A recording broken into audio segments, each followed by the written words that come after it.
Bismillahirrahmanirrahim. Assalamualaikum warahmatullahi wabarakatuh. Innal hamdalillah nahmaduhu wa nasta'inuhu wa nastaghfiruh wa na'udzu billahi min syururi anfusina wa min sayyiati a'malina may yahdihillahu fala mudhillalah wa may yudlil falan tajida lahu waliyyan mursyida. Rabbi shrah li sadri wa yassir li amri wahlul 'uqdatam min lisani yafqahu qawli. Rabbana zidna ilman nafi'an warzuqna fahman wasi'an. Apa kabarnya ibu-ibu yang dirahmati Allah? Semoga semua dalam keadaan sehat walafiat, selalu dalam lindungan Allah Subhanahu wa taala, dan semoga Allah izinkan kita semua masuk ke dalam bulan Ramadan dalam rangka meningkatkan ibadah kita kepadanya. Amin amin ya rabbal alamin.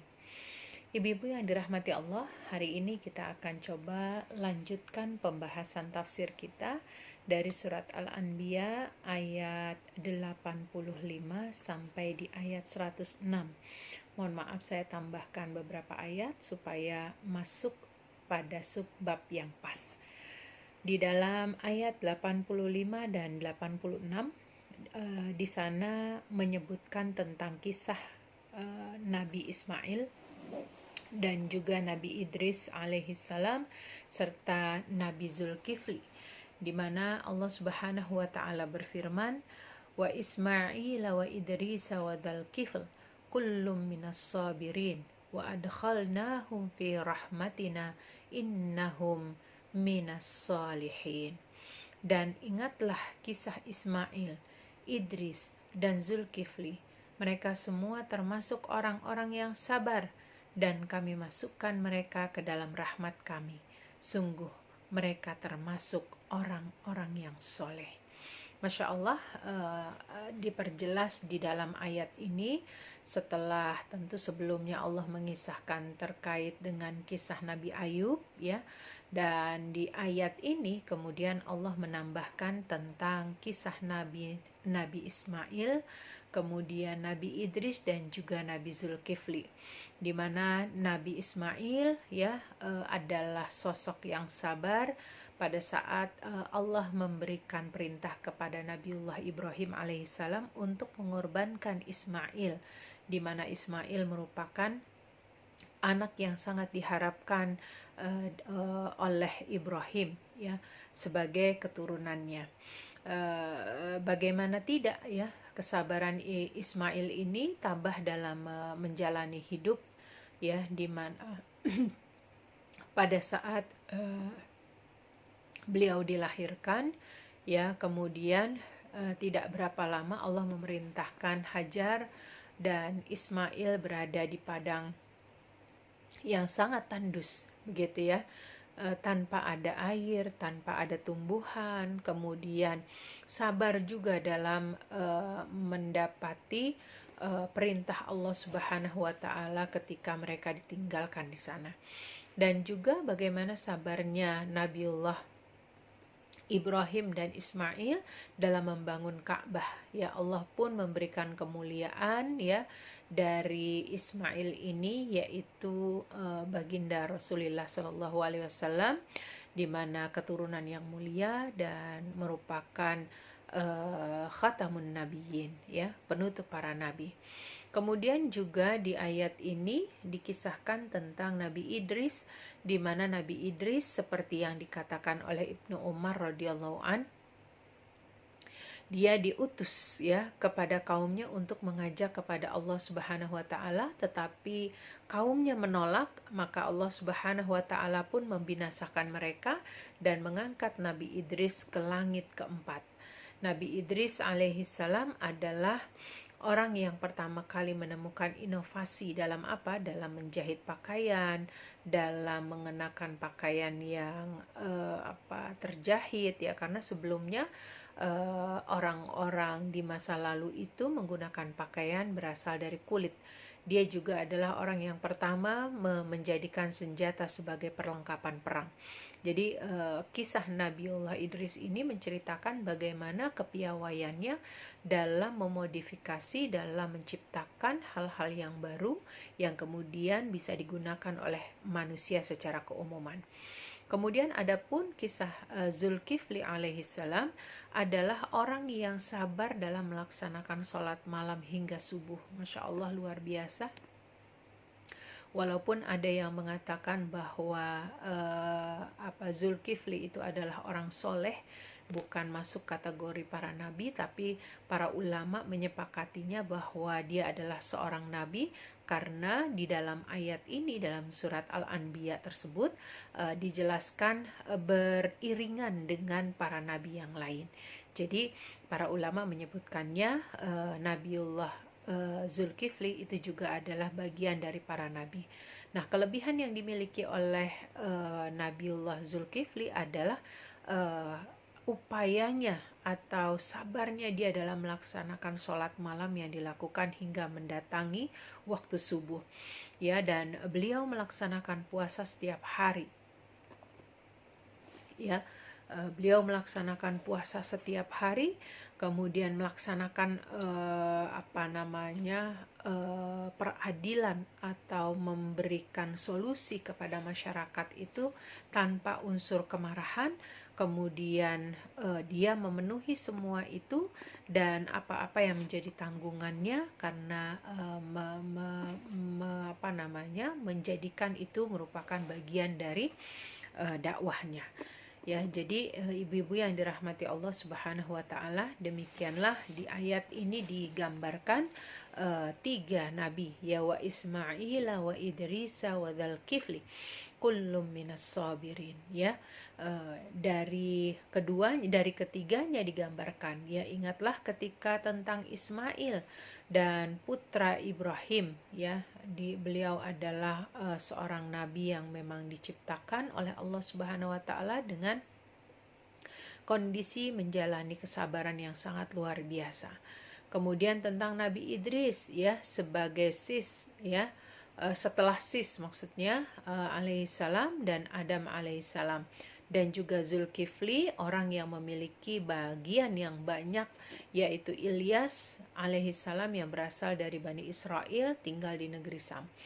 Jadi masing-masing dari mereka itu termasuk orang-orang yang sabar, ya, karena mereka itu hanya sangat mengharap pahala dari Allah Subhanahu wa taala.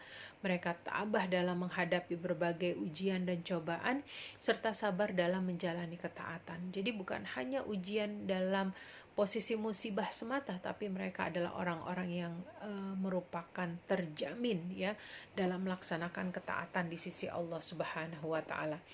Wa adkhalnahum fi rahmatina innahum minas solihin, ya, dan kami jadikan mereka termasuk orang-orang yang berhak mendapatkan rahmat dari kami, ya.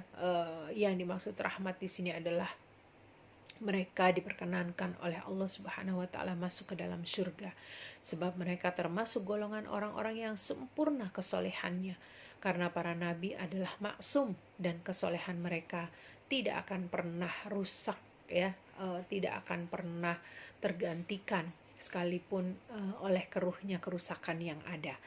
Makanya ibu-ibu yang dirahmati Allah Subhanahu wa taala, kita dapati ketika ketiga nabi ini merupakan orang-orang yang sabar dalam menjalankan perintah Allah dan bersabar dalam menjauhi kemaksiatan, mereka mendapatkan ganjaran dari Allah Subhanahu wa taala berupa karunia surga yang Allah sudah janjikan kepada mereka.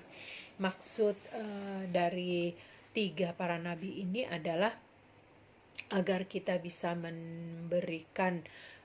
mengambil pelajaran dan menjadikan mereka sebagai teladan dalam kehidupan kita. Nah, ibu-ibu, itu kisah tentang 3 nabi sebelumnya. Kemudian ada lagi di ayat 87 sampai 88 itu berbicara tentang atau mengisahkan tentang Nabi Yunus. Kita tahu bahwa wadzannuni idzahaba mughadiban fadhanna allan naqdira alaihi fanada fi dhulumati alla ilaha illa anta subhanaka inni kuntu minadh dhalimin fastajabna lahu wa najjaynahu minal gham wa kadzalika nunjil mu'minin. Dan ingatlah kisah Dhunnun. Dhunnun ini nama lain dari Nabi Yunus ya, nama panggilan seorang nabi ya, yaitu Nabi Yunus, dikarenakan beliau itu mampu terlepas dan terbebas dari perut ya ikan paus, yang mana ikan paus ini menelannya, yang kemudian Allah Subhanahu wa taala berikan pertolongan kepadanya, terbebas dari bencana ya yang menyebabkan Nabi Yunus itu masuk ke dalam perangkap ikan paus. Ya, ketika dia pergi dalam keadaan marah, lalu dia menyangka bahwa kami tidak akan menyulitkannya, maka dia berdoa dalam keadaan yang sangat gelap. Tidak ada Tuhan selain Engkau, Maha Suci Engkau. Sungguh aku termasuk orang-orang yang zalim. Maka kami kabulkan doanya dan kami selamatkan dia dari kedukaan, dan demikianlah kami menyelamatkan orang-orang yang beriman. Ini adalah kisah Nabi Yunus, tentu saja kisah yang menjelaskan seberapa besar karunia Allah Subhanahu wa taala yang diberikan kepada seorang hamba, wabil khusus kepada Nabi Yunus, dengan memberikan nikmat dan memperkenankan doa yang beliau mintakan pada saat beliau berada di dalam perut ikan paus, dikarenakan kesedihannya, dikarenakan ketidaknyamanannya melihat kaumnya menolak dakwah yang dibawanya, dan Allah tidak, atau dalam tanda petik, membatalkan azab yang awalnya ingin diberikan oleh Allah kepada kaumnya, yang ternyata skenario Allah lebih baik bahwa kaum Nabi Yunus itu justru mengikuti apa yang menjadi arahan, dan mereka justru beriman kepada agama Allah Subhanahu wa taala. Maka kita lihat wadhannun ya idzahaba mughadiman. Wahai Rasul, ingatlah ya kisah Yunus bin Matta alaihi salam ketika diutus oleh Allah Subhanahu wa taala kepada penduduk negeri Ninawa. Ya, ini termasuk wilayah Musil yang dipimpin oleh seorang raja yang bernama Hazkia. Ya, jadi lalu saat yang bersamaan Nabi Yunus menyeru kepada kaumnya ya agar mereka menyembah hanya kepada Allah, mengesahkan Allah dan mentaatinya. Namun lagi-lagi mereka menolak dan mereka bersikukuh ya dengan kekufurannya, sebagaimana nabi-nabi sebelumnya. Kita dapati sebuah ceritanya bahwa apapun yang diajarkan oleh para nabi ya, banyak di antara kaumnya itu yang melakukan penolakan. Mereka bersikukuh dengan kekufuran yang mereka pegang. Ya, kemudian karena mereka bersikukuh ya dengan apa yang mereka miliki dari kekufuran, sampai menyebabkan Nabi Yunus itu pergi meninggalkan rumah dalam keadaan marah ya. Marahnya bukan marah kepada Allah, tapi marah terhadap mereka dan mengancam mereka kalau nanti Allah akan memberikan azab kepada mereka. Tatkala mereka menyadari bahwa ancaman Nabi Yunus itu benar gitu ya, dan mereka tahu bahwa Nabi Yunus tidak berbohong ya, mereka pun langsung pergi ke tengah Sahara dengan membawa anak, binatang ternak ya. Kemudian mereka memohon dengan segala kerendahan hati kepada Allah Subhanahu wa taala. Hingga apa? Allah pun mengabulkan apa yang menjadi permintaan mereka. Sayangnya Nabi Yunus boleh dikatakan sudah keburu pergi ya, sebelum melihat kaumnya ini mereka bermohon kepada Allah dan mereka menyembah hanya kepada Allah ya. Nah, karena Nabi Yunus itu pergi ya ke satu tempat ya, dia pergi dengan naik sebuah perahu bersama sejumlah orang.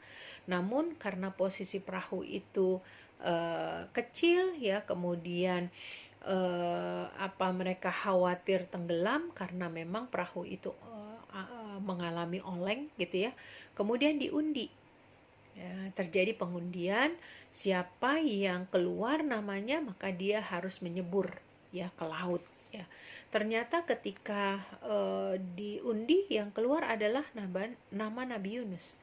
Kemudian mereka membatalkan undian itu, diundi lagi, keluar lagi Nabi Yunus. Sampai yang ketiga kali, ya, mereka terus mendapatkan nama yang keluar itu adalah Nabi Yunus. Maka apa yang dilakukan? Nabi Yunus pun kemudian menjatuhkan diri ke laut, ya, menceburkan ke laut. Dan pada saat itu Nabi Yunus alaihi salam, ketika dirinya menjatuhkan ke laut, ya, maka pada saat yang bersamaan, ya, dia lepaskan bajunya, dan pada saat dia menyeburkan ke laut itu, Allah kirimkan ikan paus yang berenang memecah lautan menuju Nabi Yunus dan menelannya. Jadi kata-kata Zannun itu adalah orang yang memiliki ikan paus. Jadi seolah-olah ikan paus itu adalah milik dari Nabiullah Ibrahim, menjadi sahabatnya dan menjadi penakluk, ya, dari ikan paus tersebut. Mughadiban, yang dimaksud mughadiban ini adalah marah terhadap kaumnya karena mereka mendustakan Allah Subhanahu wa taala. Dan azab yang ia ancamkan tidak jadi menimpa kaumnya dikarenakan apa? Mereka sudah keburu bertobat. Pada saat mereka bertobat, sekali lagi Nabiullah Yunus itu sudah keburu keluar, ya, terlanjur keluar dan tidak mengetahui kalau kaumnya itu sudah bertobat kepada Allah. Wa dhanna allan naqdiru alaih. Dia mengira kami tidak akan mempersempit dirinya dalam perut ikan paus dan dia tidak akan menjatuhkan hukuman atasnya. Langkah yang diambil untuk pergi, ya, itu tingkah orang yang melarikan diri, ya. Jadi seperti orang yang melarikan diri dari tanggung jawab, kira-kira seperti itu. Makanya ditegur oleh Allah Subhanahu wa taala dengan apa? Dengan dia dimakan oleh ikan paus. Kenapa? Awalnya Nabi Yunus beranggapan kalau dia sebagai seorang nabi, sebagai seorang utusan, pasti dia tidak akan dipersulit oleh Allah. Pasti dia akan dibantu. Tapi sekali lagi Nabi Yunus itu justru pergi sebelum Allah memberikan instruksi meninggalkan kaumnya. Karena itulah kita lihat setelah kondisi dimakan ikan paus itu, ya, fanada fi dzulumati alla ilaha illa anta subhanaka. Lalu Nabi Yunus berdoa kepada Allah dalam kegelapan yang begitu pekat. Ada 3 kondisi kegelapan, ya, yang dialami oleh Nabiullah Yunus alaihissalam. Ya, apa saja kegelapan di perut ikan paus itu sendiri. Yang kemudian yang kedua adalah kegelapan lautan. Kita tahu bahwa kondisi ikan paus itu tidak hanya berada di dalam permukaan air, tapi dia bisa berada pada kedalaman tertentu dan itu sudah mendatangkan tingkat kegelapan tersendiri. Kemudian yang ketiga adalah kegelapan malam, karena kejadian di mana Nabiullah Yunus, ya, menceburkan diri itu di waktu malam hari. Ya, makanya pada saat itu Nabi Yunus berdoa kepada Allah, la ilaha illa anta subhanaka, ya, maha suci engkau ya Rabb, hanyalah engkau, tiada Tuhan sekutu bagimu. Engkau berbuat apa saja engkau kehendaki dan menetapkan apa saja yang engkau kehendaki. Tiada sesuatu pun baik di bumi maupun di langit yang berada di luar kuasamu. Jadi Nabi Yunus memulakan dengan kata-kata bertasbih kepada Allah, ya. Kemudian inni kuntu minadz zalimin, sesungguhnya hamba termasuk orang yang zalim dengan pergi tanpa ada perintah darimu, gitu ya. Seolah-olah dia meyakini bahwa apa yang dia lakukan itu benar, ya, padahal itu adalah sesuatu yang tidak sesuai, gitu ya. Belum ada perintah yang ditetapkan oleh Allah supaya Nabiullah Yunus itu meninggalkan kaumnya. Fastajabna lahu, maka kami memperkenankan doanya yang mengekspresikan penyesalan dan taubat. Karena itu doa ini adalah doa yang paling manjur, ya. Ketika kita melakukan kesalahan-kesalahan, maka perbanyaklah doa ini. La ilaha illa anta subhanaka inni kuntu minaz zalimin. ya, wa najainahu minal gham wa kadzalika nunjil mu'minin, dan kami keluarkan Yunus ya dari dalam perut ikan paus dan dari kegelapan-kegelapan itu, sebagaimana kami menyelamatkan dari kesedihan dan kesulitan, begitulah kami selamatkan orang-orang beriman yang mereka sungguh-sungguh ya dalam memohon pertolongan kepada Allah. Jadi ayat ini sekaligus memberikan inspirasi kepada kita agar kita tidak luput untuk mohon ampunan dan mohon pertolongan kepada Allah, meminta rahmat kepada Allah ya, karena yang kita mintakan memang adalah karunia dan rahmat dari Allah Subhanahu wa taala, sementara banyak dosa, banyak kesalahan yang kita lakukan dan tentu tidak akan mudah diampuni oleh Allah kecuali dari rahmatnya tadi. Ya, dalam sebuah hadisnya Rasulullah Shallallahu Alaihi Wasallam bersabda, doa Zunnun ya, yaitu Nabi Yunus ketika dia berdoa pada saat berada dalam perut ikan paus, la ilaha illa anta subhanaka inni kuntu minaz zalimin, ya, maka tidak ada seorang muslim pun yang berdoa kepada Tuhannya dengan doa ini menyangkut suatu hal, melainkan Allah akan memperkenankan doanya. Maka wajar bagi kita ibu-ibu agar senantiasa membiasakan doa ini sepanjang waktu kita, karena bisa saja terjadi kesalahan, kezaliman kita lakukan tanpa kita sadari atau bahkan kita sadari. Oleh karena itu doa ini diawali oleh Nabi Yunus dengan ketauhidan, kemudian bertasbih kepada Allah, memuji, kemudian beristighfar, dan disitulah ada pengakuan dosa yang telah dia lakukan. Ya, la ilaha illa anta. Bukankah ini nilai-nilai ketauhidan? Subhanaka, itu adalah bentuk pujian kepada Allah Subhanahu wa taala. Inni kuntu minadz zalimin, menunjukkan bahwa kita banyak dosa, bahwa kita banyak kesalahan, banyak kehilafan, yang mudah-mudahan Allah banyak memberikan kesempatan bagi kita untuk diampuni dosa-dosanya. Ya, jadi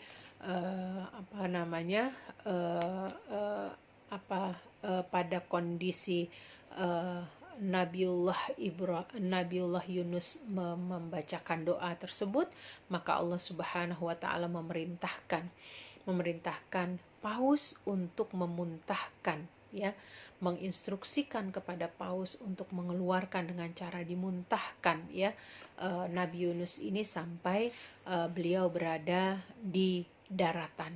Jadi ini semua adalah perintah dari Allah Subhanahu wa taala. Nah, tentu saja ini merupakan mukjizat yang dimiliki oleh Nabiullah Yunus, ya, yang diberikan oleh Allah kepadanya. Oleh karena itu kita dapati bagaimana kisah Nabi Yunus ini memberikan inspirasi kepada kita agar tidak melupakan, ya, fungsi kita sebagai seorang hamba dan mohon ampun atas kehilafan, dan selalu mengingat kepada kebesaran Allah Subhanahu wa taala, ya. Di sini digambarkan bahwa Nabi Yunus ditegur oleh Allah dengan cara masuk ke dalam ikan paus, ya, karena dia keluar dengan marah tanpa ada izin dari Allah Subhanahu wa taala, ya, yang harusnya sesungguhnya dia itu perlu bersabar terlebih dahulu menghadapi kaumnya. Dan ini juga menjadi penguat bagi kita pada saat kita berdakwah di depan masyarakat kita, di belakang, di samping kanan, samping kiri, bahkan yang terdekat kita yaitu adalah keluarga. Mestilah kita bersabar, ya, bersabar dalam menjalani ritme berdakwah di hadapan Allah untuk kita persembahkan kepada Allah. Ya, itu kisah, ya, bagaimana Allah memberikan hukuman kepada Nabiullah Yunus, ya, yang kemudian beliau menyadari kekeliruannya sampai akhirnya dia berdoa, la ilaha illa anta subhanaka inni kuntu minaz zalimin. Maka sekiranya dia tidak termasuk orang yang banyak berzikir, maksudnya tidak beristighfar kepada Allah, ya, maka niscaya dia akan tetap tetap berada di perut ikan paus itu. Jadi memang Allah memerintahkan ikan paus itu untuk menelannya, tapi Allah tidak memerintahkannya untuk memakannya dalam artian tergerus ya, dengan pencernaan yang ada di perut ikan paus itu ya. Nah, jadi seolah-olah Allah ingin memperlihatkan kepada Nabiullah Yunus bahwa begitulah dahsyatnya kegelapan dan begitulah kondisi di mana ketika seseorang tidak mengikuti apa yang telah diperintahkan oleh Allah kepadanya ya. Karena itu ibu-ibu, di antara karunia dan rahmat Allah Subhanahu wa taala, kita masih diberikan kemudahan untuk selalu menyelamatkan diri kita dengan bertaubat kepada Allah. Karena pada saat kita masih diberikan kesempatan hidup, disitulah sebetulnya momentum kita untuk memperbanyak taubat. Ya, ini adalah sifat yang dimiliki oleh Allah, memberikan pintu dan bentangan taubat kepada hamba-hambanya. Sebagai seorang mukmin, perlulah kita mohon perlindungan, pertolongan, ya, terselamatkan, terbebaskan dari segala macam kesulitan dengan amalan yang sudah kita lakukan. Ini adalah babnya tawasul. Ya. Kemudian ibu-ibu yang dirahmati Allah, kita masuk kepada ayat selanjutnya, yaitu kisah Nabi Zakaria, Nabi Yahya, dan juga di sana kisah Maryam. Terdapat di ayat 89 sampai 91-nya. Wa Zakaria idh nada rabbahu rabbi la tadharni fardan wa anta khairul warithin. Fastajabna lahu wa wahabna lahu Yahya wa aslahna lahu zawjah innahum kanu yusari'una fil khairat wa yad'unana raghaba wa rahaba wa kanu lana khashi'in wallati ahsanat farjaha fanafakhna fiha min ruhina waja'alnaha wabnaha ayatan lil alamin. Dan ingatlah kisah Zakaria ketika dia berdoa kepada Tuhannya, "Ya Tuhanku, janganlah Engkau biarkan aku hidup seorang diri tanpa keturunan, dan Engkaulah ahli waris yang terbaik." Maka kami kabulkan doanya, dan kami anugerahkan kepadanya Yahya, dan kami jadikan istrinya dapat mengandung. Sungguh mereka selalu bersegera dalam mengerjakan kebaikan, dan mereka berdoa kepada kami dengan penuh harap dan cemas. Dan mereka orang-orang yang khusyuk kepada kami. Dan ingatlah kisah Maryam yang memelihara kehormatannya. Lalu kami tiupkan roh dari kami ke dalam tubuhnya. Kami jadikan dia dan anaknya sebagai tanda kebesaran Allah bagi seluruh alam. Nah, dari ayat 89 sampai 91 adalah dua kisah yang hampir mirip, di mana kisah Zakaria adalah seorang laki-laki yang sudah tua dan kemudian memiliki seorang istri juga yang sudah tua, yang ditambah lagi memiliki kemandulan ya, yang secara logika manusia tidak akan mungkin ya mendapatkan keturunan dikarenakan kemandulan tersebut. Tetapi Allah memberikan kuasa yang tidak bisa dimiliki oleh manusia. Karena kita bisa bayangkan pada saat itu Nabi Zakaria berumur 100 tahun sementara istrinya ya itu berusia 95 tahun. Nah, ini merupakan karunia dari Allah yang tidak bisa direkayasa oleh manusia. Walaupun posisinya sudah tua dan bahkan dalam keadaan mandul gitu ya, tapi semua atas izin Allah bisa terjadi. Ya, doa yang dipanjatkan oleh Nabi Zakaria adalah doa yang tulus, doa yang ikhlas, doa yang penuh dengan kesadaran. Di dalamnya itu ada harapan, ada kecemasan. Dan inilah yang sesungguhnya perlu dilakukan oleh seorang hamba yang beriman, bahwa ketika dia berdoa dipenuhi dengan rasa ikhlas, dipenuhi dengan rasa takut dan cemas kalau doa itu tidak dikabulkan oleh Allah Subhanahu wa taala. ya. Jadi begitu panjangnya usia mereka, namun kemudian di ayat ini ada satu kisah yang hampir mirip, yaitu kisah Maryam, di mana kisah Maryam agak berbeda sedikit dari cerita Zakaria, melainkan Maryam adalah sosok wanita yang disucikan oleh Allah tanpa disentuh oleh laki-laki, yang kemudian dia memiliki keturunan, ya, tanpa mengalami kehamilan yang disebabkan karena persetubuhan yang dilakukan oleh laki-laki dan perempuan secara keumuman. Nah, makanya ibu-ibu yang dirahmati Allah Subhanahu wa taala, ini adalah satu skenario yang yang dimiliki, ya, oleh Allah Subhanahu wa taala kepada dua hambanya yang memiliki cerita berbeda, namun sama-sama diberikan keturunan oleh Allah Subhanahu wa taala dengan cara yang berbeda pula. Maka kita lihat, ya, wa Zakaria idnada rabbahu rabbi la tadharni faradan wa anta khairul warithin. Dia minta kepada Allah, ya Allah, rasanya kami ingin mendapatkan keturunan sebagai pewaris, ya, generasi kami seterusnya. Kalaupun memang Engkau tidak mengizinkan, ya, kami meyakini bahwa Engkau adalah khairul warithin, sebaik-baik pewaris, gitu ya. Itu dilontarkan, disampaikan oleh Nabi Zakaria karena memang ada harapan, ya, misi yang dia emban sebagai seorang nabi tidak akan mungkin bisa dilanjutkan jika tanpa adanya keturunan. Maka inilah dikabulkan oleh Allah Subhanahu wa taala, apalagi doa ini bukan hanya sekedar harapan, bukan hanya sekedar permintaan, tetapi juga ada pujian yang disampaikan oleh Nabi Zakaria, wa anta khairul warithin, dan engkau adalah sebaik-baik, ya, pewaris, begitu.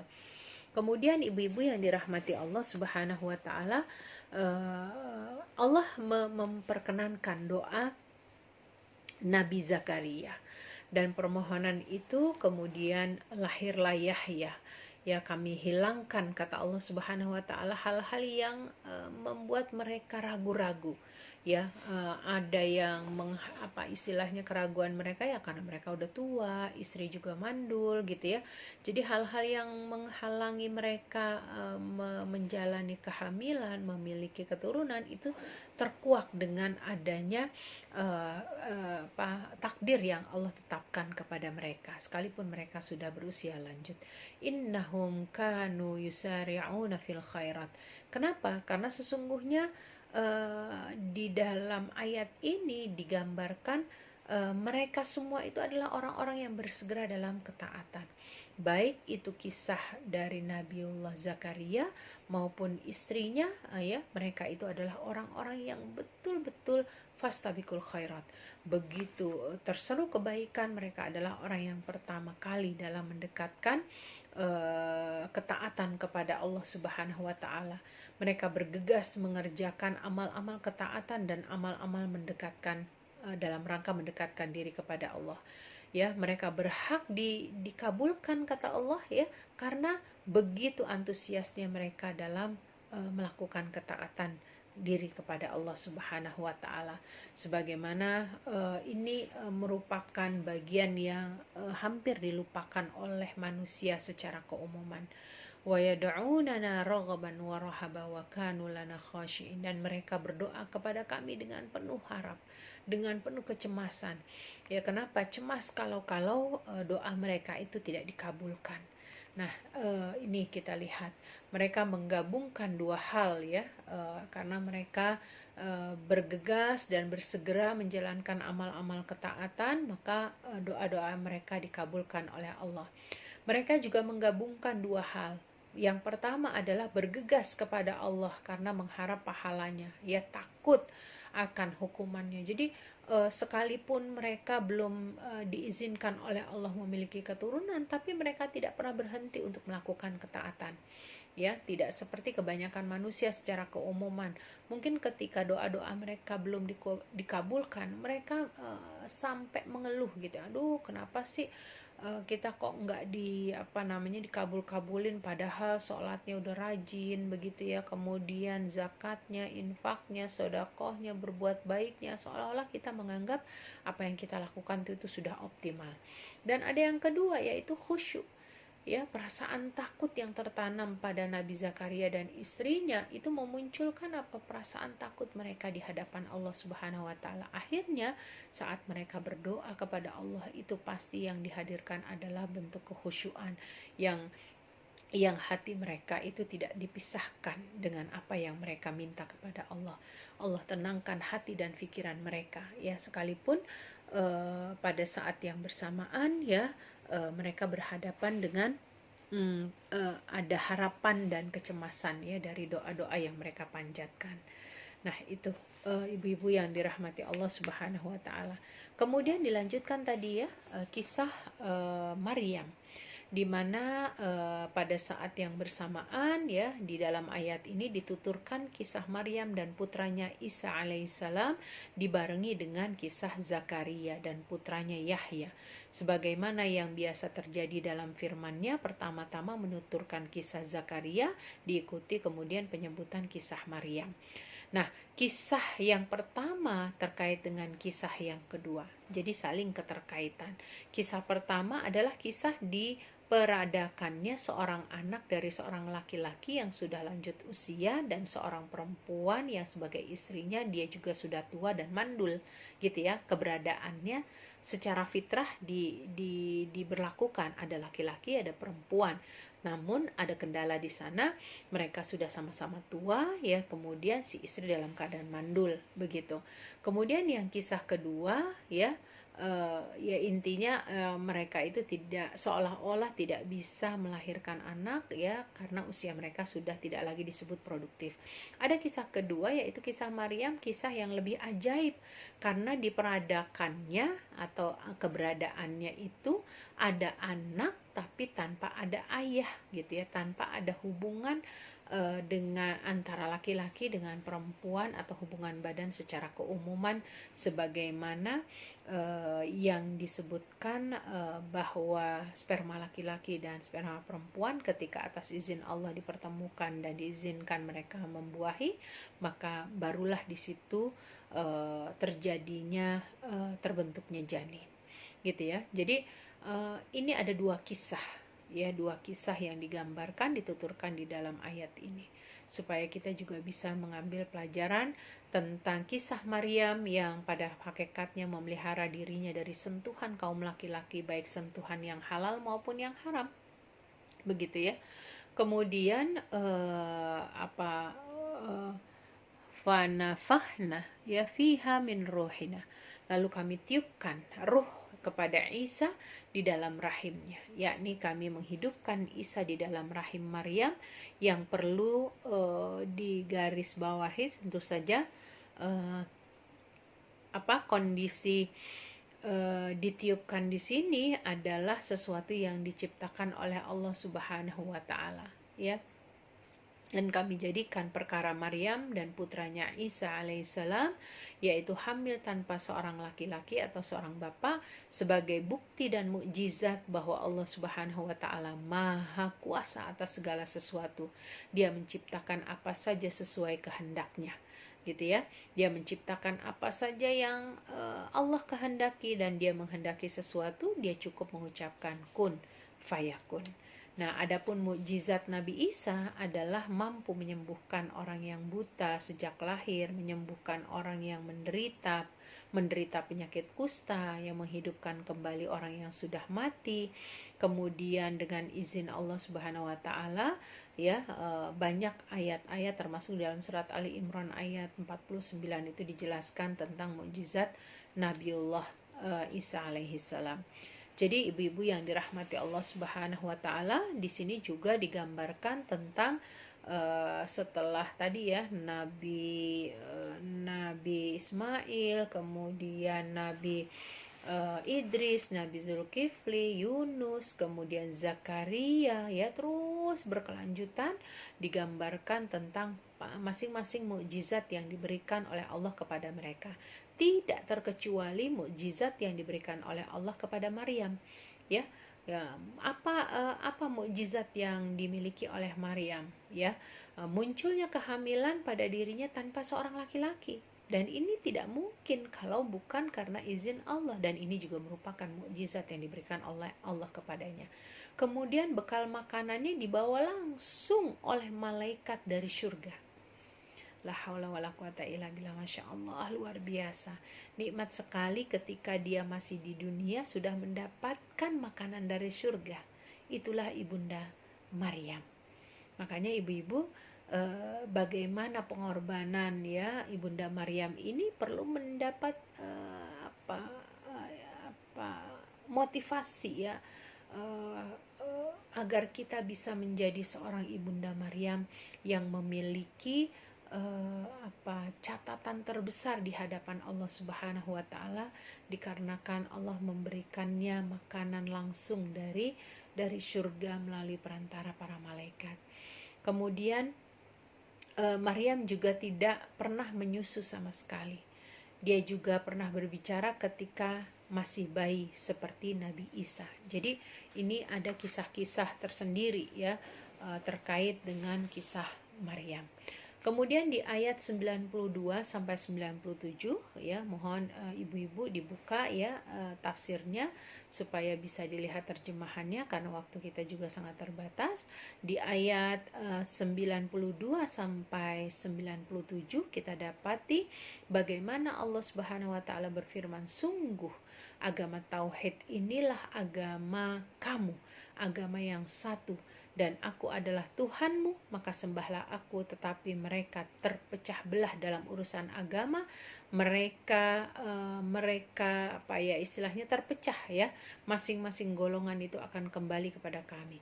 Barang siapa mengerjakan kebaikan dan dia beriman, maka usahanya tidak akan diingkari atau disia-siakan. Dan sungguh kamilah yang mencatat untuknya, dan tidak mungkin bagi penduduk suatu negeri yang telah kami binasakan bahwa mereka tidak akan kembali kepada kami, hingga apabila tembok Ya'juj dan Ma'juj dibukakan dan mereka turun dengan cepat dari seluruh tempat yang tinggi, dan apabila janji yang benar pada hari berbangkit telah dekat, maka tiba-tiba mata orang-orang kafir terbelalak. Mereka berkata, alangkah celakanya kami benar-benar lengah tentang ini, bahkan kami benar-benar yang zalim. Kami benar-benar orang yang zalim. Nah, dari ayat-ayat ini ibu-ibu ingin mengisahkan tentang bagaimana para nabi-nabi yang diutus oleh Allah sampai Rasulullah SAW sampai nanti hari kiamat, kesamaan risalah yang dibawa oleh mereka adalah satu, ya, yaitu risalah ketauhidan, dan juga di sana risalah yang dibawa itu langsung dari Allah Subhanahu wa taala, ya, kesamaan risalah langit dan sunnah ilahiyah yang pasti akan dilewati oleh para nabi sebagai utusan Allah Subhanahu wa taala. Ya, jadi ibu-ibu, ini sebuah penguat ya, di mana Allah menginformasikan kepada kita yang memberikan sebuah pengingatan bahwa seluruh agama manusia itu sama ya, yaitu Islam, agama yang menghantarkan kepada ketauhidan. Sesungguhnya agama tauhid yaitu Islam adalah agama dan syariat yang satu, agama yang disepakati oleh para nabi. Ya, jadi tidak ada, kalaupun istilahnya terkait dengan perbedaan-perbedaan, itu bukan menyangkut hal-hal yang substantif ya. Ya, karena perbedaan yang ada itu bukanlah hal-hal yang berkaitan dengan akidah ya, bukan berkaitan dengan akhlak, bukan dengan hal-hal yang keutamaan, tapi justru hal-hal yang bersifatnya cabang, ya, melainkan aspek turunan gitu, yang sifatnya masih bisa fleksibilitas begitu ya. wa taqatta'u amrahum bainahum. Sesungguhnya umat manusia memiliki sifat yang berbeda terhadap para rasulnya. Ada yang mempercayai, ada pula yang mendustakan. Mereka mencerai-beraikan perkara agama karena mereka menjadi beberapa kelompok bagian. Jadi inilah tabiat sunatul dakwah ketika agama ini disampaikan, mengajak kepada ketauhidan ada saja upaya-upaya dari kelompok-kelompok tertentu yang mereka mencoba mengalihkan, mencerai-beraikan padahal sesungguhnya agama ini adalah satu. Kemudian tiap-tiap kelompok dari mereka itu pasti akan kembali artinya sejauh apapun kita mempertahankan kebenaran yang kita miliki selama itu boleh dikatakan tidak kita lakukan upaya penyatuan hati, penyatuan pikiran begitu siapapun baik mereka yang memecah belah ataupun ada upaya menyatukan pasti di hari kiamat itu mereka akan dikembalikan baik mereka amalnya baik ataupun amalnya buruk. Nah, kemudian disebutkan di ayat ini famay ya'mal minas solihati wa huwa mu'minun fala kufrana lisa'ihi wa inna lahu katibun Maka di sini dikatakan siapa yang mengerjakan amal soleh sesuai dengan aturan dan jalan yang telah digariskan oleh Allah, sedang dia dengan hati dan lisannya beriman kepada Allah, atau barang siapa yang mengerjakan satu amal ketaatan sedang dia orang yang mengesahkan Allah dan Muslim, usahanya tidak akan sia-sia, pahalanya tidak akan hilang dan amalnya tidak akan diingkari. Balasannya tidak akan hilang dan tidak akan pula ditutupi. Dia akan diberi ucapan terima kasih dari Allah Subhanahu wa taala berupa pahala atas amal-amalnya Jadi walaupun pada hakikatnya Allah tidak perlu berterima kasih begitu kepada hamba-hambanya, tetapi hakikat berterima kasih ini faman yashkur fa innama yashkuru li nafsih. Begitu dan mereka tidak akan dikurangi sedikit pun dari amal-amal yang telah mereka lakukan.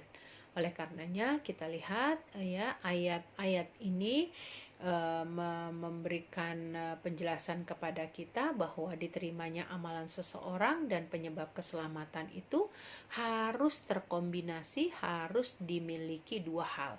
Yang pertama adalah iman dan yang kedua adalah amal soleh, di mana iman itu mencakup perbuatan mengetahui serta membenarkan Allah Subhanahu wa taala dan Rasulnya, sementara amal soleh mencakup menjalankan kewajiban dan meninggalkan larangan.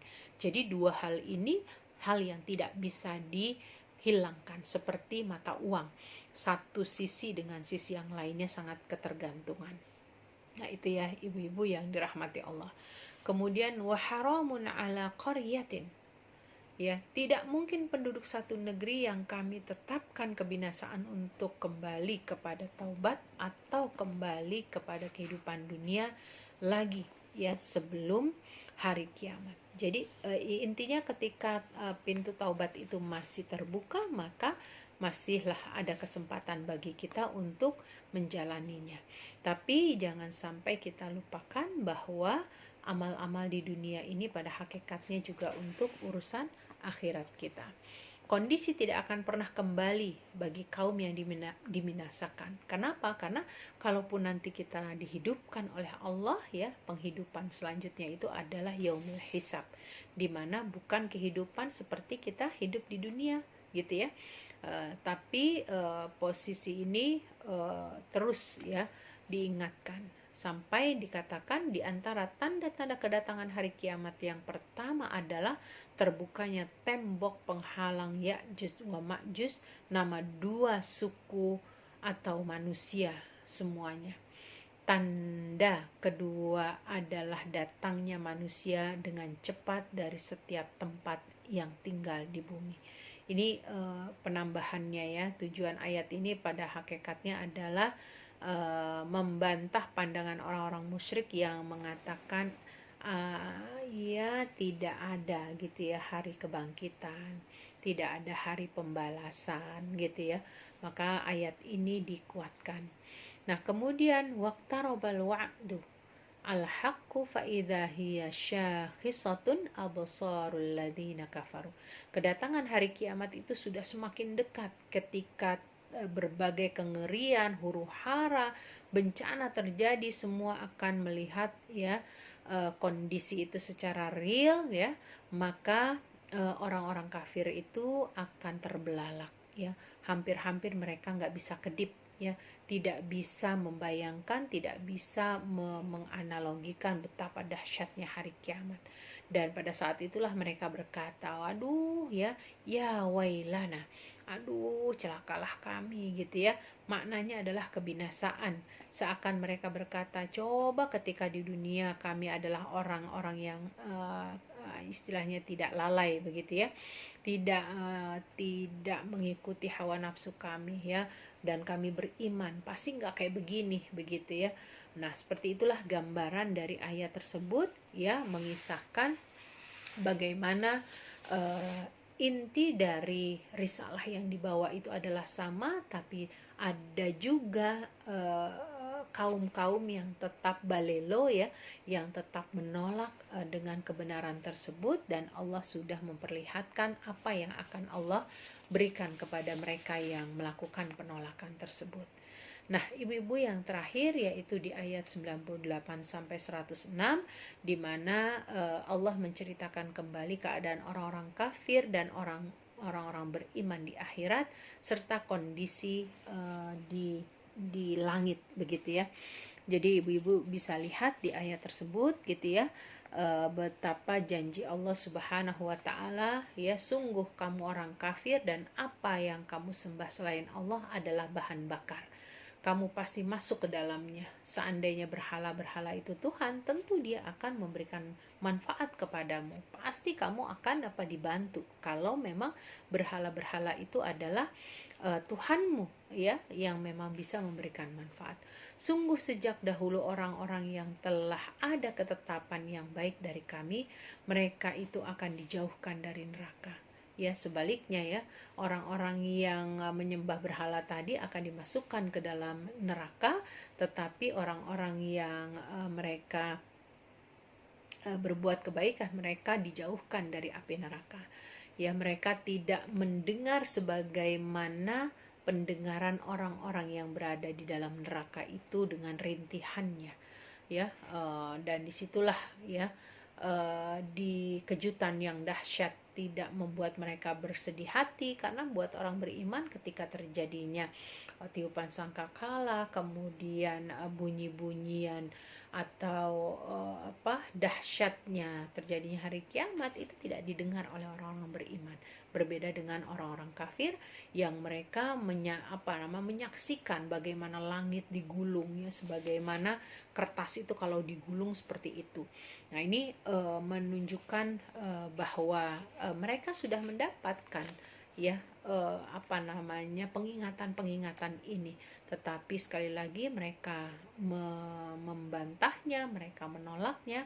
Maka kata Allah Subhanahu wa taala, sungguh kalau kalian wahai orang-orang musyrik tetap menyembah kepada berhala, yakinlah bahwa berhala-berhala itulah yang nantinya akan menjadi bahan bakarmu ketika kamu nanti masuk ke dalam neraka. Jadi seolah-olah diingatkan kembali oleh Allah Subhanahu wa taala. Kemudian apa yang mereka sembah selain Allah itu mencakup berhala-berhala, iblis, dan para kaki tangannya. Sebab dengan mematuhi dan mengikuti jejak mereka berarti sama dengan cara bahwa kamu itu menyembahnya. Begitu ya. Makanya ibu-ibu dalam konteks ini kita dilarang mencoba-coba gitu ya, menyembah atau sekedar mempelajari sementara kita sendiri bukan termasuk orang yang memiliki ilmu ya, yang berkompeten tentang hal itu. Ya, mohon maaf ya ibu-ibu ya, ini bergeser sana bergeser sini. Ya, kemudian jadi kita dapati kisah ini memberikan inspirasi kepada kita bahwasanya pada saat Rasulullah Shallallahu Alaihi Wasallam mengingatkan kepada kaum Quraisy ya, beliau pada saat itu masuk ke masjid ya, sementara waktu itu ada seorang beberapa tokoh ya Quraisy berada di Al-Hatim. Al-Hatim itu adalah tembok Hijr Ka'bah, yakni Hijr Ismail dari sisi sebelah utara. Ya, pada saat itu terdapat 360 berhala. Ada 360 berhala di dalam sekeliling Ka'bah. Ya, beliau pun mendekat dan kemudian An-Nadhr bin Haris menghadang Rasulullah maksudnya. Akhirnya beliau berbicara kepadanya dan membuatnya diam, tidak berkutik. Kemudian beliau membacakan ayat ini, innakum wa ma ta'buduna min dunillah, ya. Pengingat tentu saja kepada orang-orang kafir, begitu ya. Dan pada saat itu mereka berbisik-bisik, apa sih gitu ya. Jadi memang itulah tabiatnya. Sampai akhirnya ada Walid bin Mughirah. Kita tahu Walid bin Mughirah ini adalah tokoh sentral ya kemusyrikan, di mana dia punya kekayaan, dia punya keturunan, dia punya segala-galanya kalau untuk urusan dunia. Tapi dikarenakan kesesatan hatinya ya, kebekuan hatinya ya, dia tetap dengan kekufurannya yang sampai akhirnya Allah jadikan berhala-berhala yang mereka sembah itu menjadi bahan bakar bagi mereka ya, di api neraka nanti, di nerakanya Allah. Ya, kemudian innalladzina sabaqat lahum minnal husna, mereka adalah Uzair, Al-Masih alaihissalam dan malaikat, di mana mereka yang masing-masing dalam keagamaannya itu menjadikan para nabi ya, orang-orang soleh itu menjadi Tuhan mereka. Kemudian Allah Subhanahu wa taala mengingatkan ya bahwa apa yang mereka sembah itu adalah bukan Tuhan ya. Laukana haula'i alihatam ma waraduha. Seandainya berhala-berhala itu benar-benar Tuhan yang berkuasa memberikan manfaat, pasti dia akan memberikan kebaikan ya, pasti menolongmu dan pasti dapat menjauhkan kemudorotan dari diri seseorang. Tapi kenyataannya enggak ya. Wa kullum fiha khalidun, dan tiap-tiap Tuhan palsu itu dan para penyembahnya pasti masuk ke dalam api neraka selama-lamanya. Kemudian ibu-ibu yang dirahmati Allah Subhanahu wa taala, selanjutnya digambarkan lahum fiha zafirun wahum fiha la yasma'un. Demikian dahsyatnya azab dan kepedihan di neraka itu, sampai-sampai mereka mengeluarkan rintihan dan desahan keras yang sangat memilukan dari bagian dalam ya tubuh mereka. Jadi bukan mereka lah dari lisan-lisan mereka, tapi seluruh tubuh-tubuh di dalam tubuh mereka itulah yang merintih. La haula wala quwata illa billah. Betapa dahsyatnya ya api neraka itu, sampai dibayangkan tubuh sendiri tidak mampu menahannya ya, sampai tubuh ini merintih gitu ya. Padahal lisan-lisan yang biasanya berbicara tidak lagi mampu berbicara, tetapi tubuh-tubuh itulah yang berbicara dan memberikan persaksian bahwa mereka tidak sanggup ya mendapati siksa Allah Subhanahu wa taala dalam api neraka. Mereka tidak mendengar suatu pun ya dapat menghibur dan memberikan manfaat ya, kecuali suara malaikat Zabaniyah yang bertugas mengazab mereka. Tidak ada lagi ya. Kalau mungkin ketika di dunia kita dapat musibah ada orang yang menghibur, ketika kita mendapatkan kesenangan juga ada orang yang mengucapkan selamat. Tapi ketika seseorang berada dalam nerakanya Allah, maka dalam saat yang bersamaan yang mereka dengar adalah azab ya yang diberikan oleh Allah melalui perantara malaikat Zabaniyah. Na'udzubillah min dzalik. Nah, sebaliknya innal ladzina sabaqat lahum minnal husna ulaika anha mub'adun. Sesungguhnya orang-orang yang telah ditetapkan kebahagiaan dari Allah dalam mengerjakan amal soleh ketika di dunia, mereka adalah orang-orang yang dijauhkan dari api neraka. Jadi ini adalah kebalikan dari orang-orang kafir yang mereka menyembah berhala dan mereka tidak beriman kepada Allah. Sebaliknya mereka yang beriman kepada Allah dan tetap berpegang teguh ya dengan ibadah dan ketaatannya kepada Allah, maka dalam kondisi bersamaan mereka akan ditempatkan oleh Allah mendapatkan kebahagiaan pahala, mendapatkan bimbingan di sisi Allah Subhanahu wa taala. Masya Allah, luar biasa ya. Inilah cara Allah Subhanahu wa taala memberikan penghargaan kepada orang-orang beriman ketika dia di dunia menjalankan ketaatan di hadapan Allah Subhanahu wa taala. Nah, bentuk situasi kesenangan buat mereka yang berada di surga itu disebutkan di dalam ayat selanjutnya. Ya, la yasma'una hasisaha. Yang pertama adalah mereka tidak mendengar suara gemuruh api neraka, tidak mendengar suara api membakar tubuh para penghuninya. Jadi memang Allah tutup hal-hal yang akan menyebabkan mereka terganggu, ya. Jadi orang-orang penghuni surga itu adalah mereka yang sudah diberikan ketenangan, kedamaian oleh Allah Subhanahu wa taala, dan mereka tidak mendapatkan gangguan apapun. Kemudian yang kedua, wahum fi mashtahat anfusuhum khalidun. Dan mereka kekal selamanya di dalam kenikmatan-kenikmatan surga itu, ya. Mereka menikmati betul ya kenikmatan yang diinginkan ketika di dunia itu akan mereka dapatkan juga ketika di akhirat. Karena apa? Ketika di dunia dia berharap untuk mendapatkan surga. Kemudian yang ketiga, la yahzunuhumul faza'ul akbar. Mereka tidak dibuat takut oleh tiupan sangkakala kedua yang memberikan isyarat adanya kebangkitan dari kubur ya untuk dihisap manusia-manusia tersebut. Kemudian yang keempat ya, pada hari di mana mereka dibangkitkan, wa tatalaqahumul malaikah hadza yaumukumul ladzi kuntum tu'adun. Pada hari di mana mereka bangkit dari kubur, mereka disambut oleh para malaikat dengan membawa kabar gembira. Yauma natwis samaa'i katayis sijlil lil kutub. Mereka tidak dibuat sedih dan mereka artinya tidak tercekam oleh al-faza al-akbar. Faza al-akbar itu adalah sesuatu yang mengerikan ya, sesuatu yang menakutkan begitu ya. Inilah gambaran ya di mana pada hari itu ya sebagaimana disebutkan dalam surat Az-Zumar ayat 67, dan mereka tidak mengagungkan Allah sebagaimana mestinya padahal bumi seluruhnya dalam genggamannya pada hari kiamat dan langit digulung dengan tangan kanannya. Maha suci Dia dan maha tinggi Dia dari apa yang mereka persekutukan. Kama bada'na awwala khalqin nu'iduh wa'dan alaina inna kunna fa'ilin. Sesungguhnya penggulungan itu adalah sesuatu yang pasti terjadi pada hari di mana Allah Subhanahu wa taala mengembalikan lagi para makhluk dengan ba'ats, ya dibangkitkan.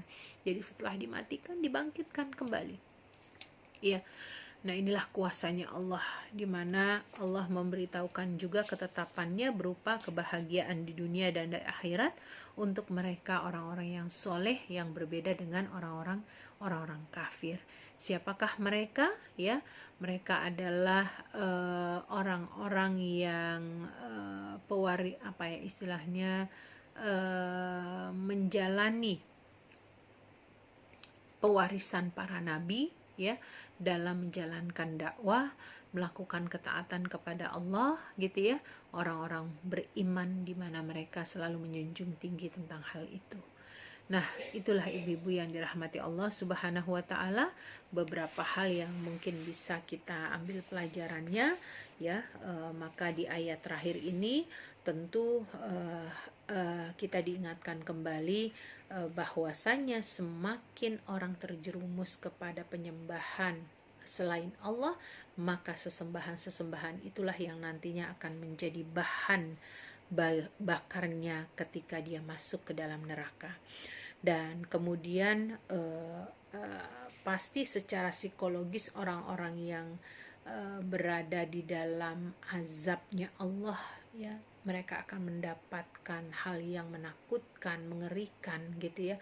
Dan ini secara psikologisnya juga akan didapati di dunia bagi orang yang beriman, mereka punya rasa takut ya, sehingga mereka menjaga diri mereka untuk tidak masuk dalam perangkap api neraka. Dan sebaliknya orang-orang yang layak mendapatkan kebahagiaan karena mereka adalah orang-orang yang menjaga ketaatannya di sisi Allah Subhanahu wa taala. Yang pasti bahwa ayat ini memiliki semangat bahwa hari kiamat itu pasti terjadi, akan ada terjadi pergantian langit dan bumi ya, dan itu semua adalah kuasanya Allah. Oleh karenanya ibu-ibu yang dirahmati Allah, semoga kita bisa mengambil pelajaran ya, bahwa masuk ke dalam surganya Allah itu karena karunia-Nya. Karena kalau kita hanya mengharapkan amalan kita semata, sangat jauh ya dari harapan yang ada. Tapi kita sebagai orang yang beriman perlu memunculkan harapan dan rasa takut kita kepada Allah kalau doa-doa kita tidak dikabulkan, dan ada perasaan takut kita kalau kita masuk dalam nerakanya Allah. Maka mohon ampunlah dan memintalah kepada Allah yang terbaik, dan mintalah masuk ke dalam surganya Allah. Semoga Allah memberikan keridhaan kepada kita sebagaimana Allah memberikan keridhaan kepada orang-orang yang soleh, sehingga Allah masukkan mereka menjadi golongan yang dicintai dan masuk ke dalam surganya.